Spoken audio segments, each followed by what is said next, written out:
Sunday night. It's not a typical time to go live, but it's the time I've got, so here we go. Tomorrow is the new moon in Aquarius, and it's the second new moon of January. It's hard to believe that we've already been through 1 month of 2022. So let's dive into what this moon offers, and I will also go a bit into the Venus retrograde, Mercury retrograde, and various other things happening with the nodes. Um, so the moon is in Aquarius, and it is connected with Saturn. It's conjunct Saturn on this new moon, and Saturn is the planet of obstacles, of limitation, of aging, and also of karma, responsibility, serious things. So there's probably a more serious quality to this new moon, especially because the moon and the sun are in Aquarius, in Aquarius, which is Saturn's sign. So I'm doing serious things for this new moon. I'm applying for residency. Well, I think I've already done the application. I'm going for an interview tomorrow to be a resident of Mexico. So wish me luck on that. Um, you might have something serious coming up. It can be serious in your inner emotional space. It really depends on where Aquarius falls in your chart. So look at your ascendant, and from there look to the house that Aquarius is in, and that will give you some info. If you know about astrology, and if not, we can talk about it. um, so new moons are always kind of introspective, and again, this one might be especially introspective and serious. Then there's also a square to Uranus. There's the ongoing Saturn-Uranus square that's connected with all of the conflicts in the world and the resistance and the control. So those themes might be activated following this new moon. And in our own life, the Saturn-Uranus square can be about control patterns in our own lives and our relationships and the ways that we're seeking personal freedom. So if you've been feeling that energy of the Saturn Uranus squares is like, I'm looking for my personal freedom, taking the steps to manifest that, you might have some revelations about that this new moon. And if that's something that you still haven't felt you made progress on, you might want to journal around that subject. What does it mean to be both self-responsible and free from the restraints of others and free from the control of authority? Uranus is all about breaking those bonds that don't serve, and stepping into our own space, and changing and innovating and doing things that are totally new. So with Uranus always comes in the element of the unexpected. So there can be unexpected or shocking or transformational things that happen during this new moon.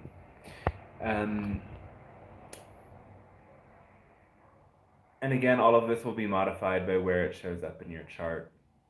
The moon itself doesn't have many other aspects. So yeah, it's really just that Uranus aspect. I lean really close to the camera to look at the chart because I have it in a little window on my screen. So the other things that are kind of happening right now is we're concluding Venus retrograde. A couple of days ago, Venus stopped its retrograde cycle, and now it's moving direct. When planets start to move direct, they start to move very slow, so it's still an integration process until Venus is out of that sign of Capricorn. So we have another month or so of integrating what we've learned over the past 2 months, really, of Venus retrograde.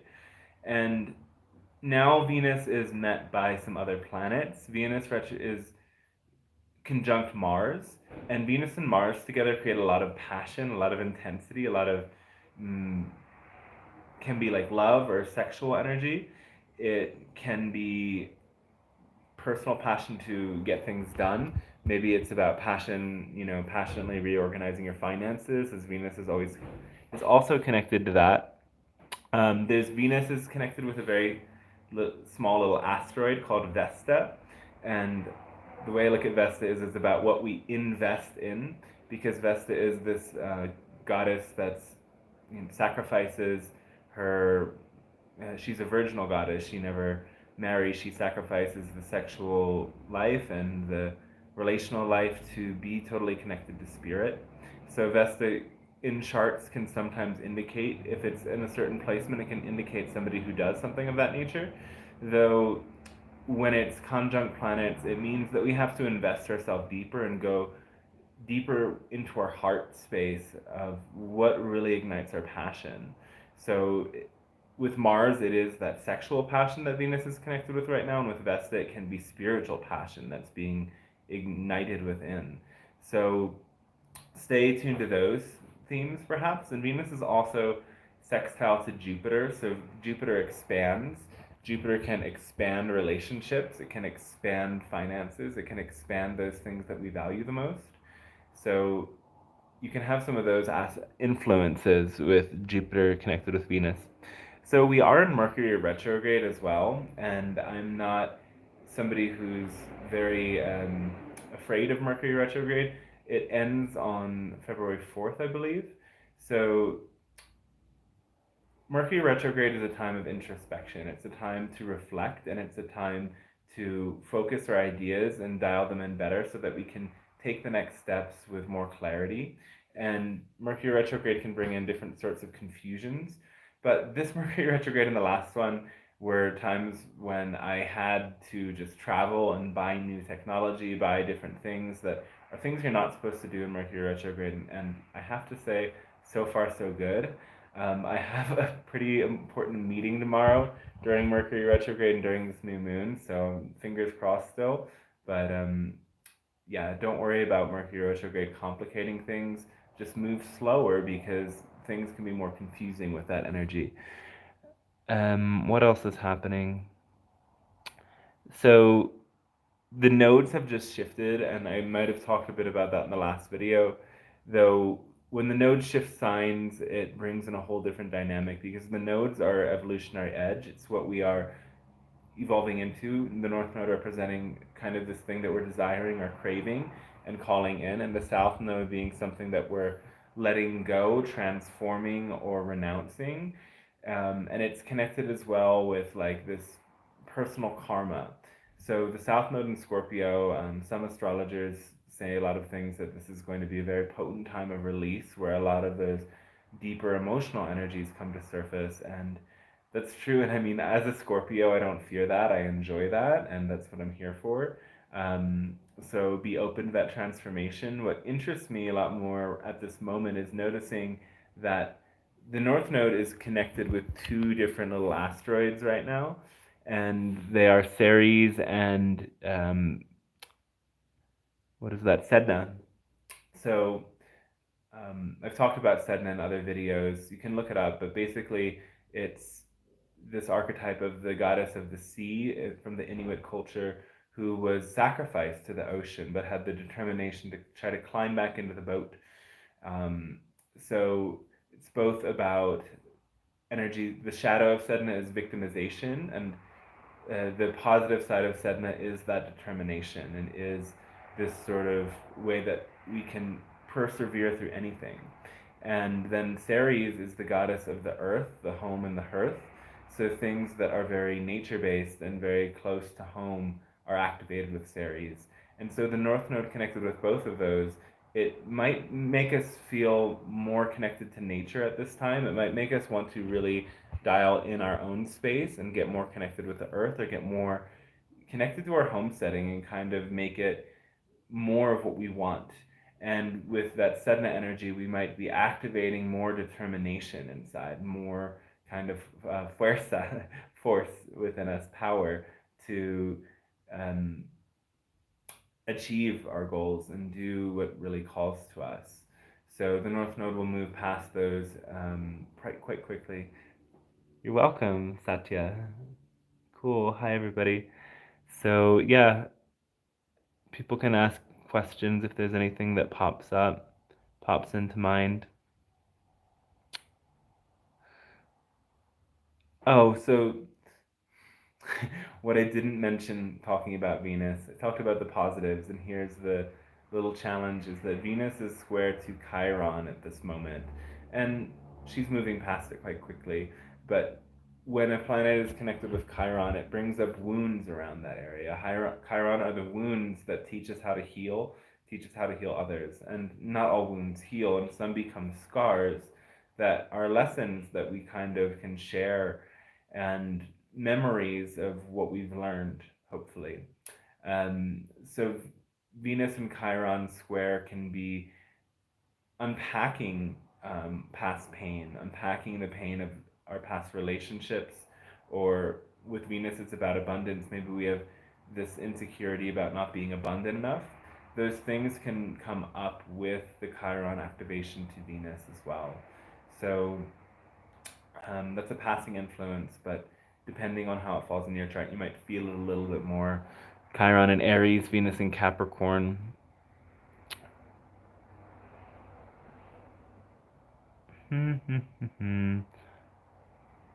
So I'm kind of tired today and don't have that much time or energy, so it'll be a short one. I'm just staring at the chart to see if there's anything more, but it feels very straightforward. So one thing to look forward to this year is that Jupiter is going to conjoin with Neptune, I guess in April, but there's a lot of build-up momentum to that. Those are both planets connected with the sign they're in, Pisces, which is the sign of spirituality and connection to other realms, and it's a very artistic, free-flowing sign, very spiritual sign. So when those two planets come together, there can be a lot of expansion of our spiritual growth and expansion of this inner knowledge, and maybe it's an artistic or dreamy expression as well. Neptune is our dreams. Jupiter expands, so it expands our dreams, it expands our visions. So it's a really good time to tap into any visionary work or dream work this year. It's a good time to start a new spiritual path or practice or deepen in that, because both of those planets together really expand our spirituality. And the shadow of it is that it expands our delusions, because Neptune is also a planet of delusion and distortion. So we want to make sure always that what we're seeing is real, that we're actually seeing reality for what it is, and we're not projecting onto it. So that's a big theme when we come to Neptune issues, is always asking ourselves, is this thing that I'm seeing really the truth of the whole situation? And oftentimes with that Pisces, we have to zoom out to see a bigger perspective and really be able to integrate what our vision really is and how it fits into the framework of reality. Where did that comment go? Why can't I see the comment anymore?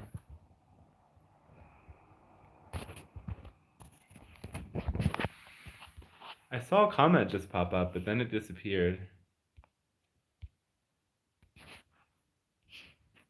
So I don't know what's going on with that.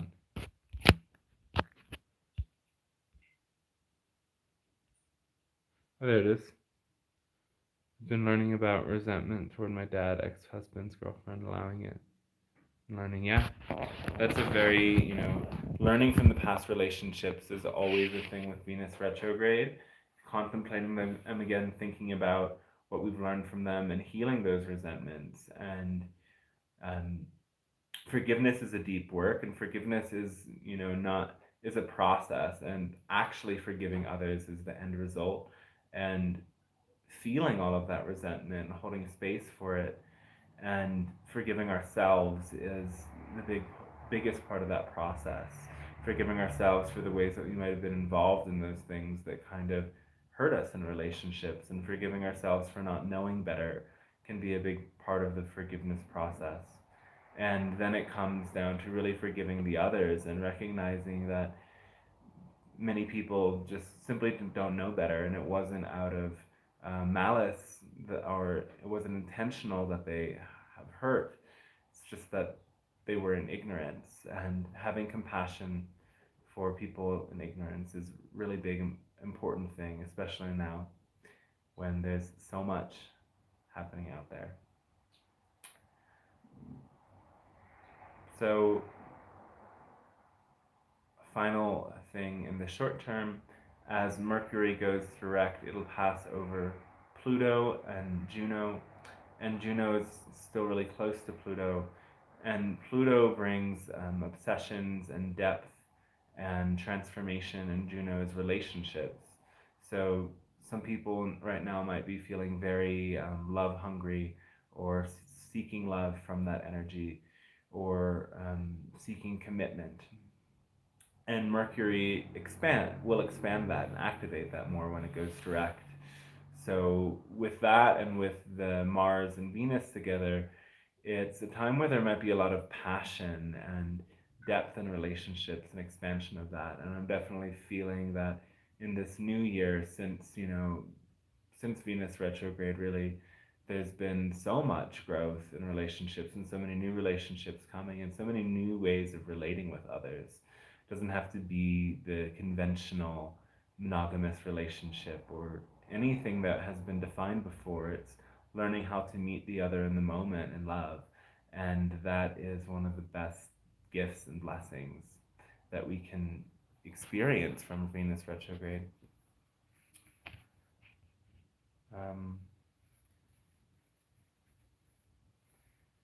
Okay, nothing else coming to mind here.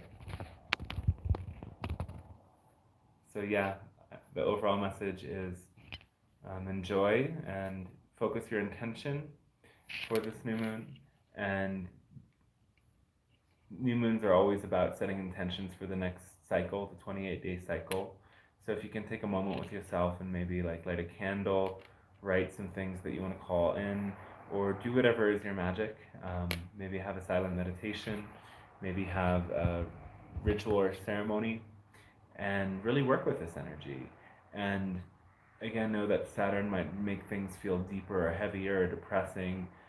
And also, when we connect with that Saturn energy in a positive way, we can use all of those emotions and direct them towards something more serious, more long term, that gives greater depth and meaning to our lives and can reward us in the end. So Saturn delays but never denies.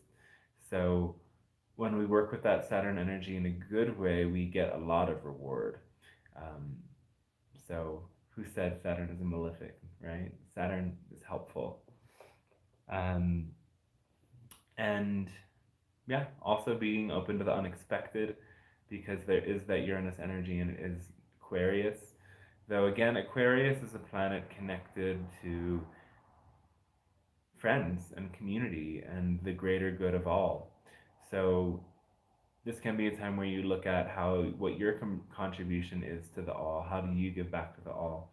Or it can be connections with your community and people around you. And Aquarius is also innovation and technology, and it's a little paranormal. It's a little extraterrestrial and connected to things that are otherworldly or strange.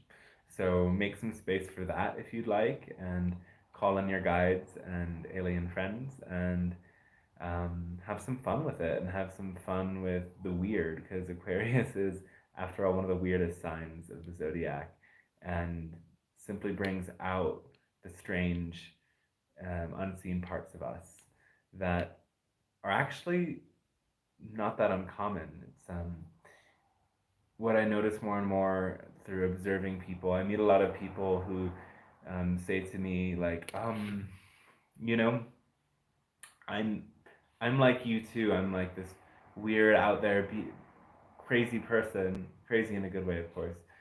But I don't show it. I just, I look like this. I look like a normal person, and um, it just goes to show. It reminds me that there's so much weirdness and so many strange people and so many strange traits and strange interests that people have that we've learned to hide.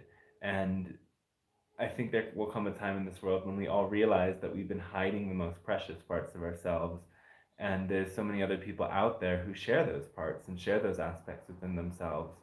And when we do the work to get comfortable with our weirdness and get comfortable with the things that are strange about us and be willing and open to share them, that makes the space for everybody else to come out. So everyone needs to come out in some way or another. And us queer folk get to come out about something pretty important in our lives, I guess. But and then maybe that sets us up to come out in many other ways. But then again, I do see many queer folk hiding, so I won't say that. But it is time to come out. It's always time to come out. There's always something to come out about.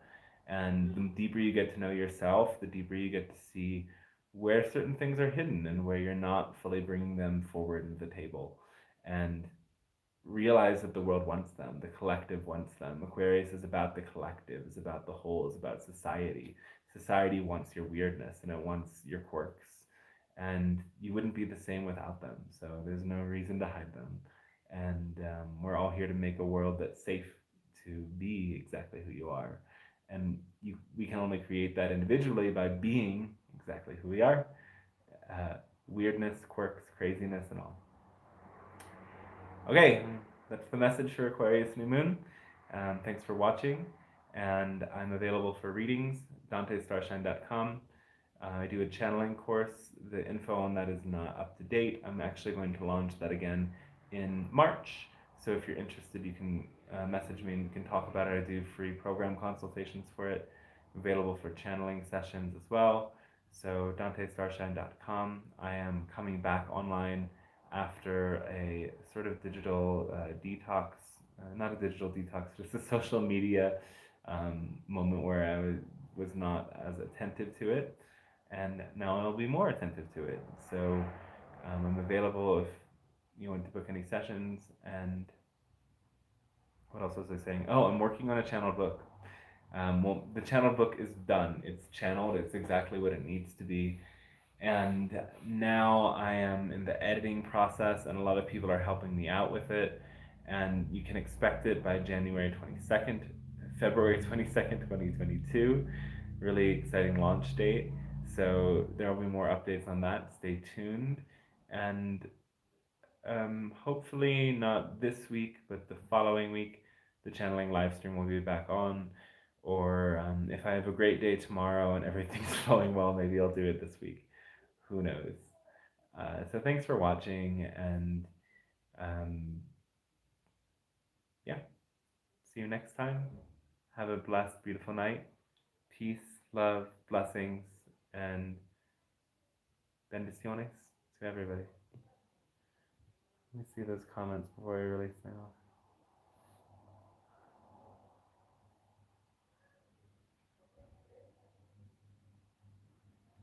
Okay, bye everyone.